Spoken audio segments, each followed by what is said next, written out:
अंधम तमः प्रविशन्ति ये अविद्याम उपासते। जो अविद्या की उपासना करते हैं वो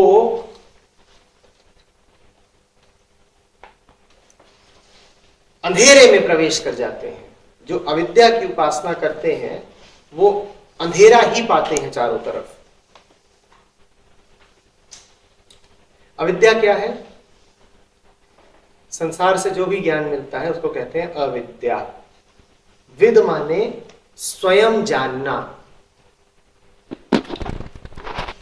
प्रातिभ ज्ञान, नैसर्गिक ज्ञान। एक ज्ञान होता है जो भीतर से उठता है और एक ज्ञान होता है जो समाज से मिलता है। समाज से जो भी ज्ञान मिला उसको अविद्या कहते हैं। अब ये भी एक चूक रही है, हमें बता दिया गया है कि विद्या का मतलब होता है जो भी तुमने जानकारी हासिल की ना। जो तुमने जानकारी हासिल की वो सब अविद्या है, अविद्या। इसीलिए तुमने जिन स्कूलों में पढ़ाई की उनका वास्तविक नाम है अविद्यालय।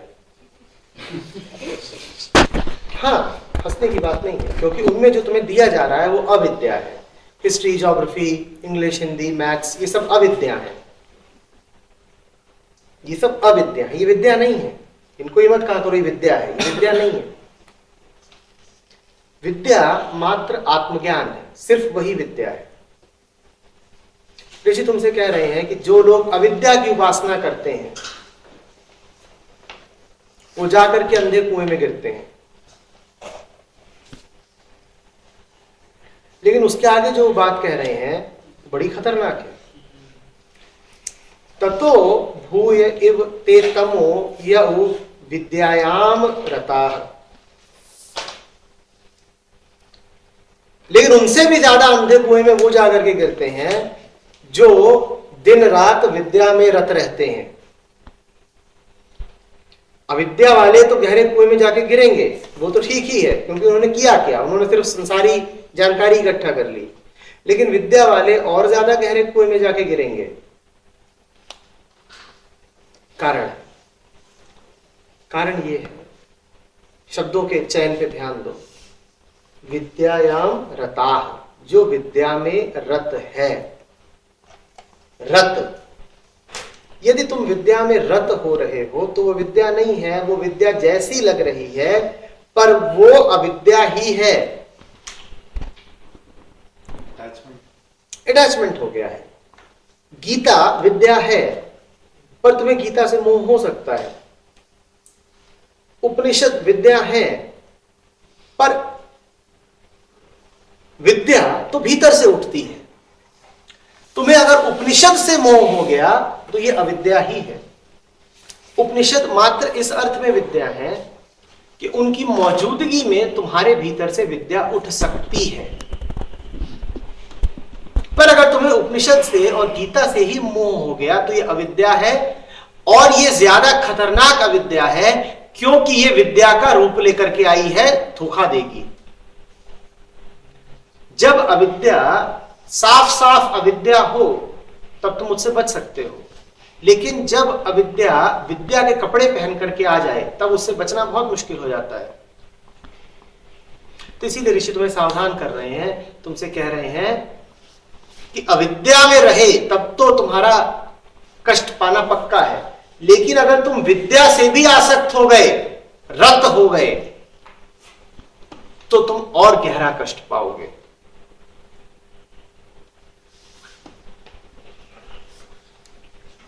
समझ रहे हो बात को? फिर तुम श्लोक रटोगे, फिर तुम श्लोक जस्टिफाई करने के लिए उन्हें कोट करोगे और कोट करोगे। अब तुम्हारा अहंकार बड़ा दैवीय अहंकार होगा। अब तुमने दवाई को ही को ऑप्ट कर लिया है।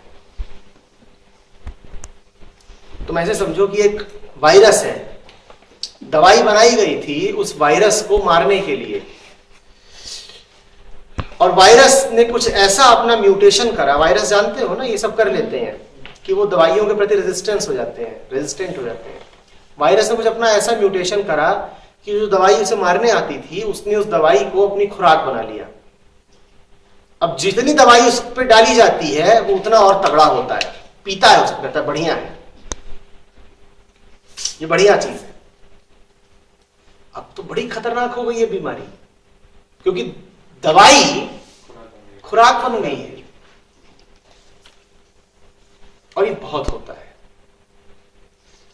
बहुत होता है। माया दो तरीके से फंसाती है। एक तो यही है कि संसार बन के सामने आ गई, तो किसी दौड़ में लग गए,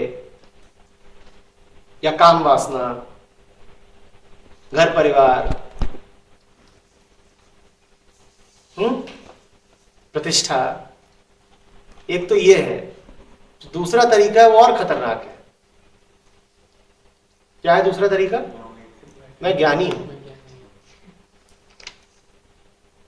मैं सन्यासी हूं, मुझे आता है। तुमने पढ़ा ईशावास्य उपनिषद? हमने पढ़ा है।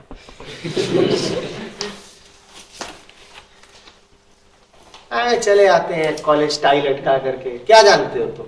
4:30 बजे भाग गए थे तुम, 5 बजे से हम ईशावास्य पढ़ रहे थे, हमें आता है। और कल तुम देखना, तुम्हारे भीतर ये सूक्ष्म अहंकार न उठे तो माया महाठगिनी हम जानी। तुम में से कोई ऐसा नहीं होगा जिसको कल किसी न किसी रूप में बड़प्पन की, दर्प की अनुभूति ना हो। तुम में से 2-4 तो भी वापस जाके बातों बातों में यूं ही जिक्र भी कर देंगे किसी से, नहीं एक्चुअली आज लेट आया, आज खाना लेट खाया। क्यों? वो एक्चुअली ईशावास्य उपनिषद पढ़ रहा था, जिससे बोला चुप, तुम्हारा काम हो गया। यही तो चाहते थे तुम, हो गया, काम हो गया। सर इससे ज्यादा खतरनाक तो वो है अगर हम जान के भी ये सोच के नहीं यार ऐसा नहीं बोला, अब नहीं बोला। वो भी ठीक, वो तो इससे भी ज्यादा बिल्कुल। नहीं एक्चुअली मैं जोनाथन लिविंगस्टन सीगल भी पढ़ रहा था, पर तुझे बताऊंगा नहीं। क्योंकि अगर मैंने बताया तो अहंकार होगा ना। चलो कभी कहना मेरो मत। अहंकारी तो मैं हूं ही नहीं, मैं किसी को नहीं बताता कुछ भी।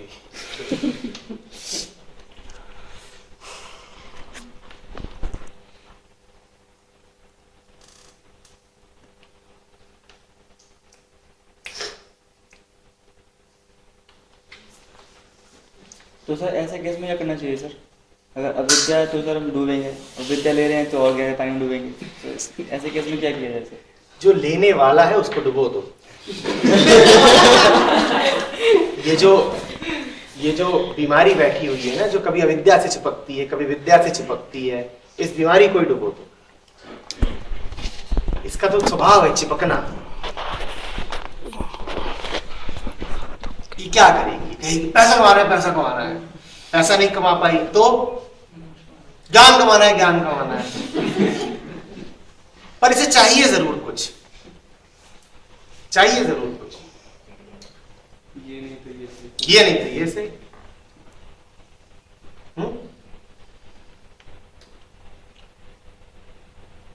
सांप जरूर पकड़ेंगे, सर नहीं तो पूंछ पकड़ेंगे।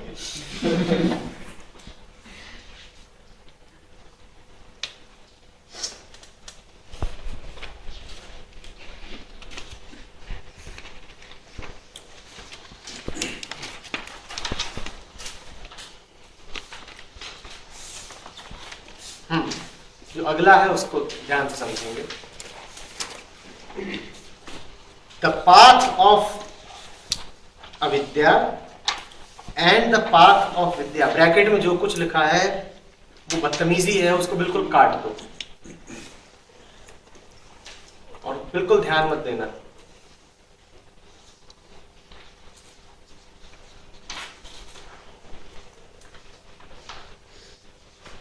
देखो ना क्या कर रहे हैं ये। ऊपर विद्या का अनुवाद लिखा है bye worshipping deities.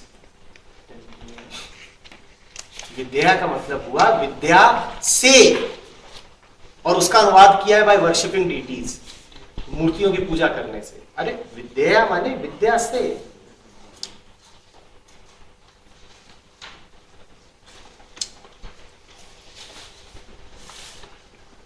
The path of अविद्या and the path of vidya produce different results, wise man confirm this. इसके साथ में अगला पढ़ लो। विद्या अलग है, अविद्या अलग है, ये सूत्र बस इतना ही कह रहा है, ठीक है। क्या कह रहा है?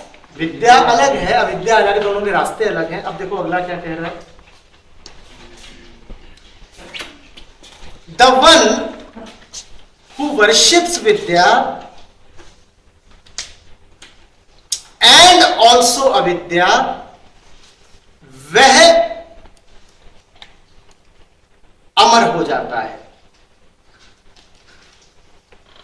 ये बहुत घटिया अनुवाद है, इसको मत देखो, सिर्फ इसके जो अर्थ है, शब्दार्थ देखो तो समझ में आ जाएगा।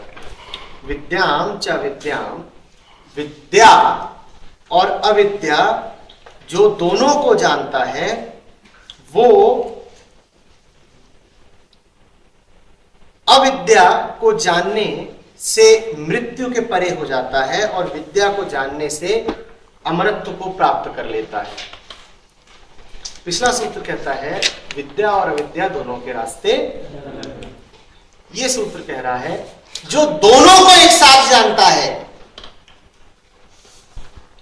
वो अविद्या को जानने से मृत्यु को जीत लेता है और विद्या को जानने से अमरत्व हासिल कर लेता है। जो शब्द है इसमें कीमती वो है दोनों। दोनों, बस इतना तुमसे कहा जा रहा है कि सत्य और संसार दो अलग अलग नहीं है, दोनों हमेशा साथ चलेंगे ही चलेंगे। कोई ऑप्शनल बात नहीं है इसमें। पूर्णतः पूर्ण इदम, दोनों एक हैं। दुनिया को जाना तो अविद्या, दुनिया के स्रोत को जाना तो विद्या। और ये दोनों चीजें अलग अलग हैं ही नहीं, क्योंकि दुनिया को तुम समझ ही नहीं पाओगे जब तक तुमने दुनिया के स्रोत को नहीं समझा। Only a meditative mind can understand the world. अगर तुमने ध्यान नहीं जाना है तो तुम संसार भी नहीं जान सकते। अगर तुमने ध्यान नहीं जाना है तो तुम संसार को नहीं जान सकते। ऋषि हमसे कह रहे हैं विद्या और अविद्या दोनों को एक साथ जानो, लेकिन याद रखना संसार बाद में आता है, सत्य पहले आता है। जानना दोनों को है, पर संसार को जानने के लिए पहले सत्य में स्थापित होना जरूरी है। संसार को जानने के लिए सत्य में स्थापित होना जरूरी है। ठीक वैसे ही जैसे कि दुनिया को देखने के लिए पहले आंखों का साफ होना जरूरी है। अगर तुम्हारी आंखें साफ नहीं है तो तुम दुनिया को जानोगे कैसे? अगर मन सत्य में स्थापित नहीं है तो तुम संसार को जानोगे कैसे? ऋषि हमसे कह रहे हैं सत्य में स्थापित रहो और संसार को समझो। वो हमसे संसार को भागने को नहीं कह रहे हैं, वो संसार में जीने को कह रहे हैं। सन्यास का यही वास्तविक अर्थ है। सन्यासी और संसारी का अंतर जानना, समझना। संसारी वो जो सत्य को नहीं जानता और संसार में सिर्फ ठोकरें खाता है। संसारी कौन? जो सत्य को नहीं जानता और संसार में सिर्फ ठोकरें खाता है, उसका नाम है संसारी। सन्यासी कौन? जो सत्य में जीता है और संसार पे राज करता है।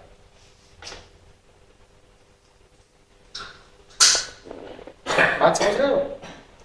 संसारी वो है जो सत्य से संबंधित नहीं है और संसार में जीता है ठोकरें खाते खाते।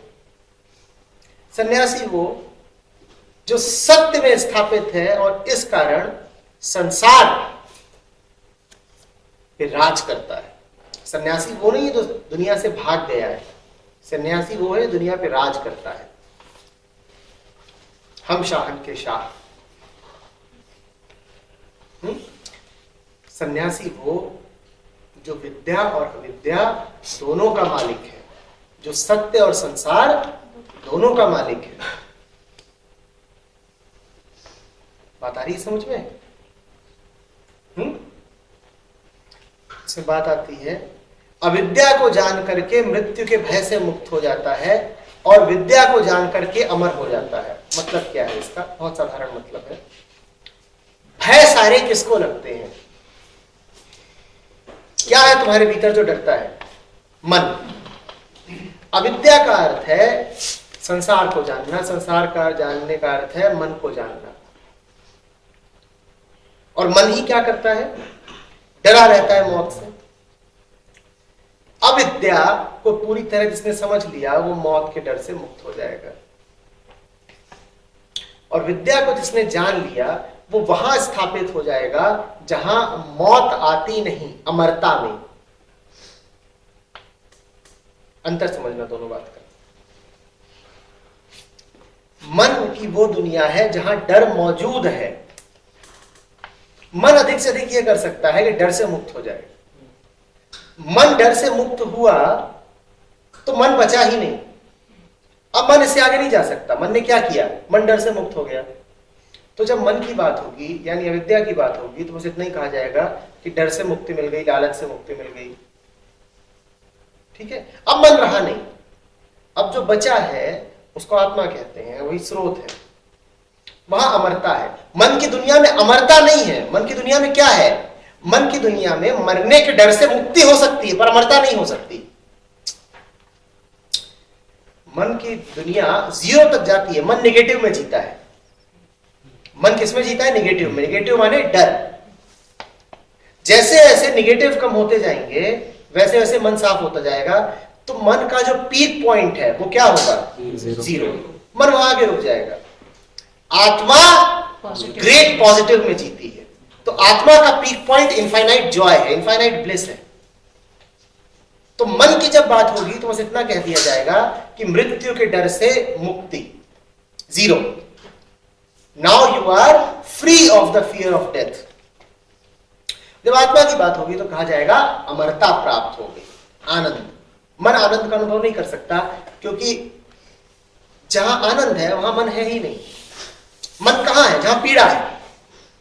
मन पीड़ा जहां है वहां तो मन है, पर जहां आनंद है मन वहां है ही नहीं। तो इसीलिए मन कभी आनंद का अनुभव नहीं करता। पीड़ा का तो करता है, आनंद का नहीं करता। बात आई समझ?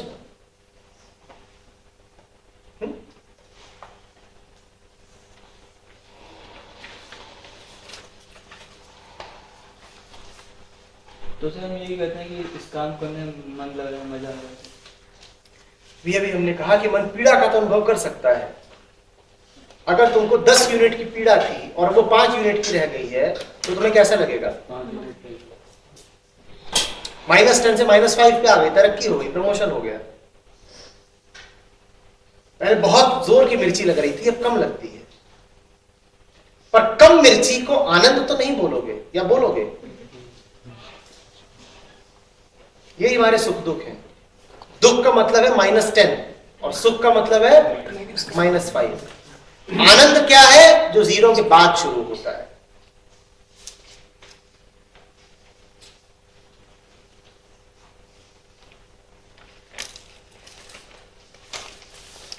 अगला भी बिल्कुल वही है कि जो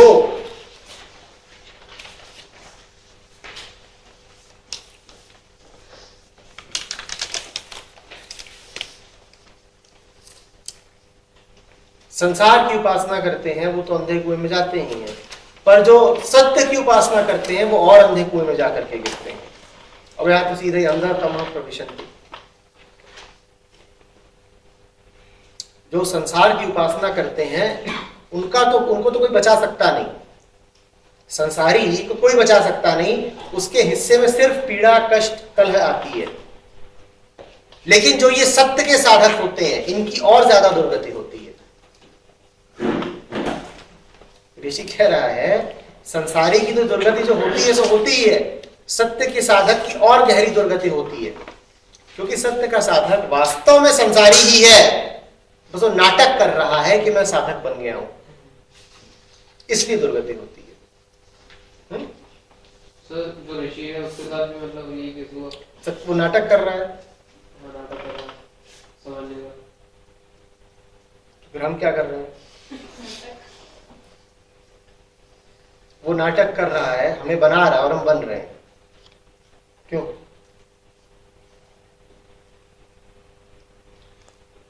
हमारा मन कर रहा है। हमारा मन क्या कर रहा है कि हम बने? ऋषि अपने आप को गालियां दे रहा है कि संसारी तो मरता है, मैं और गहरा मरा हुआ हूं।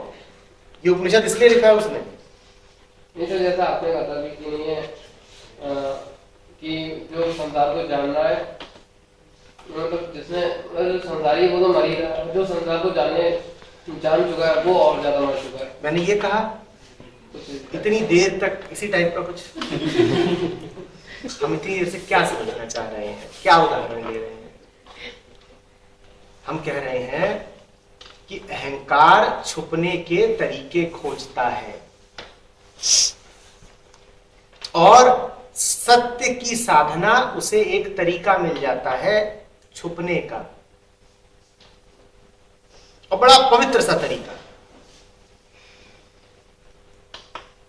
तुम होगे बादशाह, हम तपस्वी हैं।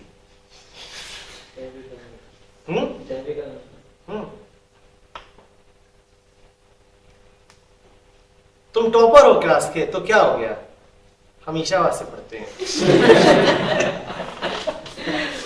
ये कह रहा है वो कि ये हरकत मत कर देना, ये समझाया जा रहा है। कहीं ना कहीं लेकिन विचार तो आएगा ही। तो बस ये जो विचार लाइन है ना वो याद है, लिख लो। अंधम तमः प्रविशन्ति, अंधम तमः प्रविशन्ति। घोर अंधकार में प्रवेश करूंगी अगर मैंने ये बदतमीजी करी। ये विद्या उनके लिए नहीं है जो इसको इस्तेमाल करें अहंकार की पूर्ति के लिए। ये ज्ञान उनके लिए नहीं है जो इसी पर चढ़ बैठे और इसका घमंड करने लगे।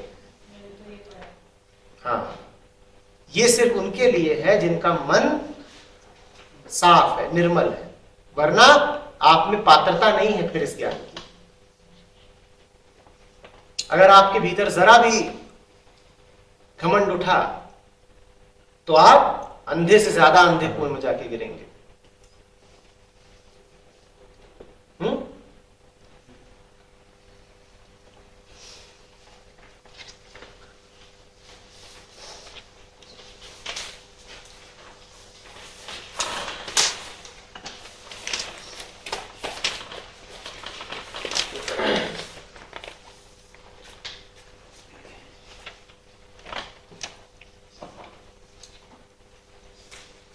तेरहवें और 14वें को एक साथ पढ़ लो। जो बात सत्य और संसार के लिए कही गई, जो बात विद्या और अविद्या के लिए कही गई, ठीक वही बात अब यहां पर संभूति और असंभूति के लिए कही जा रही है। क्या है संभूति और असंभूति? पढ़ लो।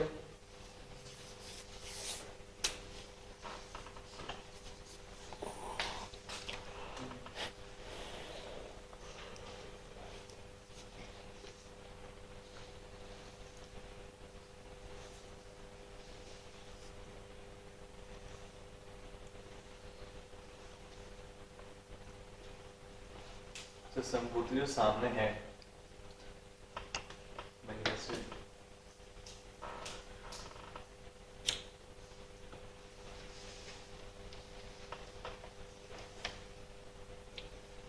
दो तरीके हैं दुनिया को देखने के, दोनों की यहां पर बात की गई है। एक तरीका ये है कि जो भी कुछ मटेरियल है, टेंजिबल है, पदार्थ है, वो और चेतना एक ही स्रोत से निकले हैं। कैसे समझाएं? ये तरीका कहता है कि प्रकृति और पुरुष दोनों एक द्वैत के हिस्से हैं और वो द्वैत किसी एक कॉमन सोर्स से निकला है। और दूसरा तरीका जो है देखने का वो ये कहता है कि ना, प्रकृति और पुरुष दोनों अनादि हैं और दोनों का कोई कॉमन सोर्स नहीं है। दोनों का कोई कॉमन सोर्स नहीं है, दोनों अनादि हैं, दोनों की शुरुआत के बारे में कुछ कहा ही नहीं जा सकता। यही जो दृष्टि है आगे जाकर के वेदांत की और सांख्य की अलग अलग दृष्टि बन जाती है। वही यहां पर संभूति और असंभूति के रूप में डाली गई है। संभूति में जो हिरण्यगर्भ की बात हो रही है, वो हिरण्यगर्भ वो कॉमन स्रोत है जिससे प्रकृति पुरुष दोनों एक साथ निकले हैं। वो कॉमन स्रोत है, वहां से आगे सारा मैनिफेस्टेशन हुआ है। असंभूति का अर्थ हुआ कि नहीं, दोनों अलग अलग थे।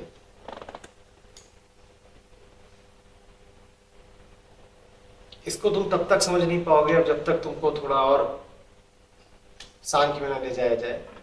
पर ये बात बिल्कुल वही है जो पहले कही गई थी, विद्या विद्या वाली। जो प्रकट को पूजते हैं और जो अप्रकट को पूजते हैं, दोनों को अलग अलग परिणाम मिलते हैं, लेकिन वास्तविक योगी वही है जो प्रकट और अप्रकट दोनों का राजा हो। जो अभी हमने क्या लिखा था, सन्यासी का जो हमने परिभाषा लिखी थी वो क्या थी?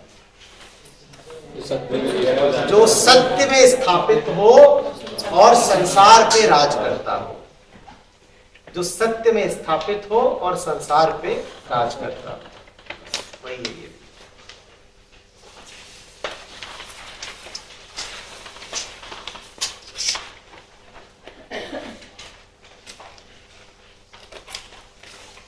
ये जो 15वां सूत्र है, ये भी, इसकी भी बड़ी उपयोगिता है, बड़ी चर्चा रहती है।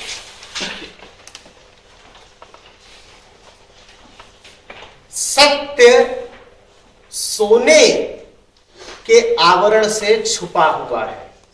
ये सूत्र कहता है कि सच सोने के कपड़े के पीछे छुपा हुआ है, सच सोने से छुपा हुआ है। हम प्रार्थना कर रहे हैं कि इस आवरण को हटाओ ताकि हमें सच दिखाई दे। क्या अर्थ हुआ इस बात का कि सच सोने के कपड़े के पीछे छुपा हुआ है?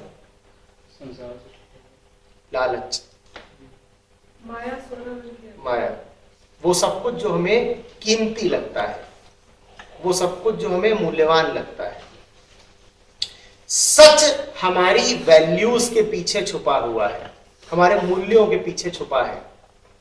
जब तक हम इन मूल्यों से मुक्ति नहीं पाएंगे तब तक सच प्रकट नहीं होगा।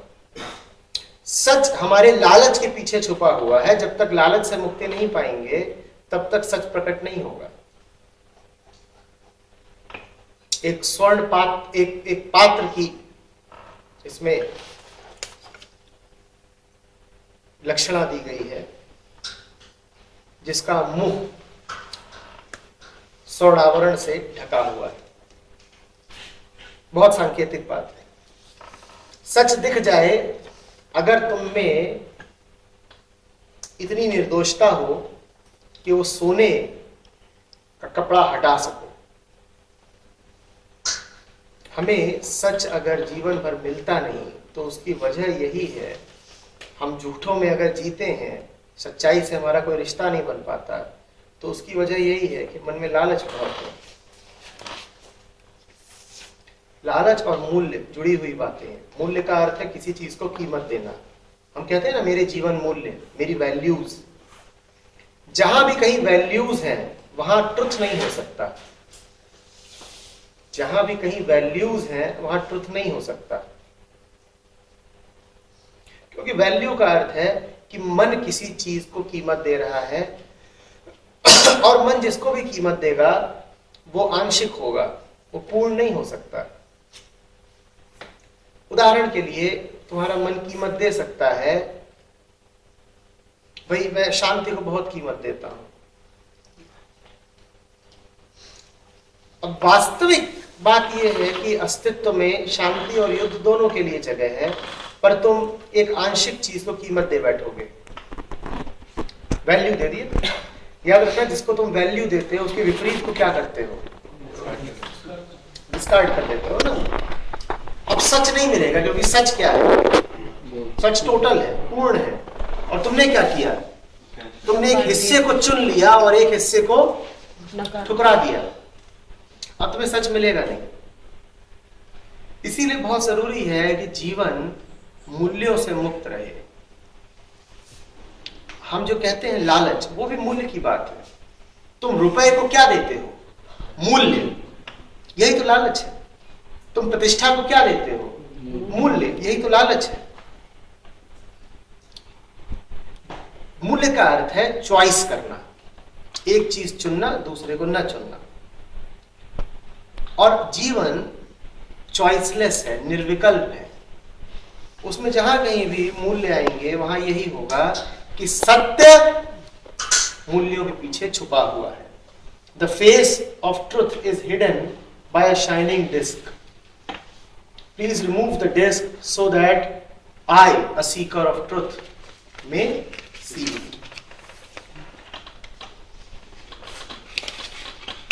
हरी बात समझ?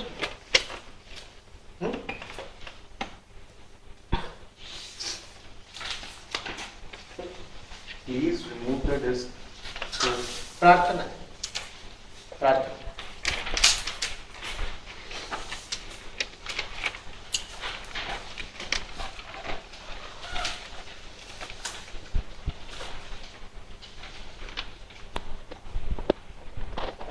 आगे भी प्रार्थना ही है कि अपना वास्तविक रूप दिखाओ। O son, son of Prajapati, please gather your rays, withdraw your light. I want to see your most beautiful form. There is that Purush within you. I am that Purush.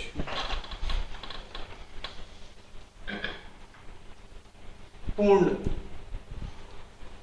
से एक हो जाने की इच्छा, पूर्ण के दर्शन की अभिलाषा।